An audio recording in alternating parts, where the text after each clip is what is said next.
જય શ્રી કૃષ્ણ. આપણે જોયું કે ઠકરાણી ત્રીજે શ્રી મહાપ્રભુજીએ યમનાષ્ટક ગ્રંથની રચના કરી અથવા તો યમનાષ્ટક અષ્ટકનું પ્રાકટ્ય કર્યું અને દરેક વૈષ્ણવ પોતાના નિત્યક્રમમાં યમનાષ્ટક તો કરતા જ હોઈએ છે.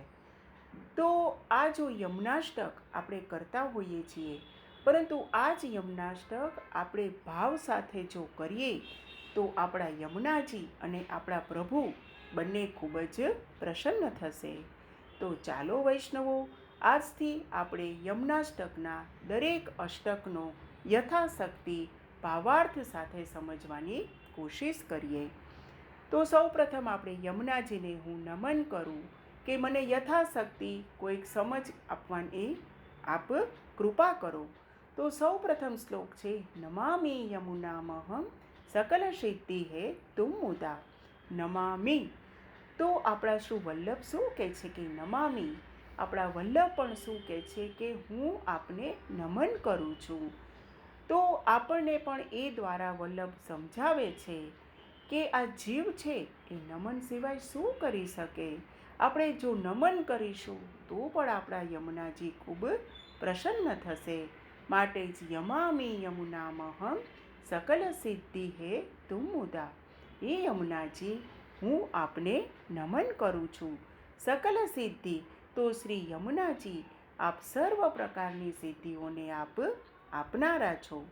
મુરારી પદ પંકજ સ્કુરદ મંદ, તો એ શ્લોકનો શું ભાવાર્થ છે કે મુરારી એટલે આપણા શ્રી કૃષ્ણ પ્રભુ. એ શ્રી કૃષ્ણના ચરણારવિંદથી શોભતી પુષ્કળ રસથી આપ ભરેલા કિનારાવાળા છો, કે આ કિનારા ઉપર આપ જે પ્રભુ છે એ વિહાર કરે છે. તો એ રજ ઉપર આપની જે આ કૃષ્ણની ચરણની રજ છે એ ભરેલી છે. તો આપનો આ જે કિનારો છે એ પણ શ્રી કૃષ્ણના ચરણના રજથી ભરેલો છે. અને તટસ્થ નવકાનન પ્રકટમોદ પુષ્પાંબુના, આ કિનારા ઉપર શું આવેલું છે? વનો આવેલા છે. અને એમાં જે ઉત્પન્ન થયેલી જે પુષ્પોની જે સુગંધ છે એના યુક્ત આપનું જલ છે.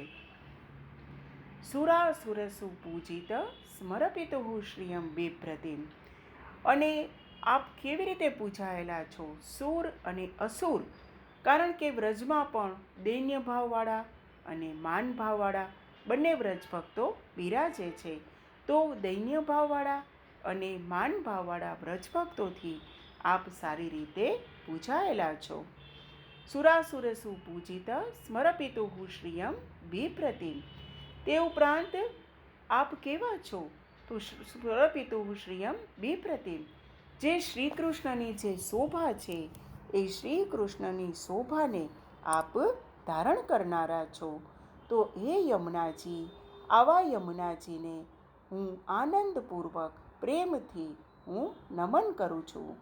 અને સકલ સિદ્ધિ હે તુમ મુદા, તો એમાં આપણને શ્રી મહાપ્રભુજી મુદા, તો મુદા એટલે શું કહે છે કે આનંદપૂર્વક. હે વૈષ્ણવો, આપ શ્રી યમુનાજીને યાદ કરો, યમુનાજીનો પાઠ કરો, ત્યારે કોઈ સંશય, કોઈ લૌકિક ચિંતા માટે નહીં, પરંતુ આનંદપૂર્વક આપ યમુનાજીનો પાઠ કરો.